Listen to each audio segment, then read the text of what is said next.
So the so-called Santa Fe expedition goes in to New Mexico. And it's key to remember, although it's easy to forget, that at this time, what is now the state of New Mexico was still Mexican territory. Remember, what's now New Mexico is not captured by the United States until 1848. So what Lamar is doing is he's sending this expedition, some soldiers, some merchants.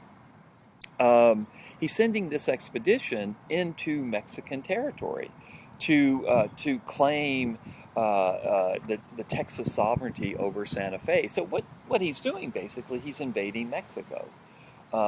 He's invading Mexican territory. So anyway, this expedition makes it to Santa Fe, and the people of Santa Fe want nothing to do with Texas, and that's still kind of true today.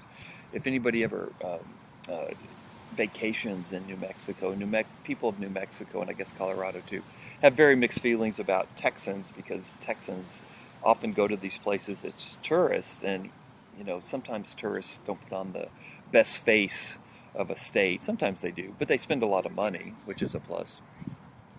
So anyway, this expedition that Lamar has mounted up pretty much in secret, pretty much on his own, it arrives in Santa Fe, and the Mexican governor of Santa Fe just says, "What the hell are you guys doing here? We're not Texan."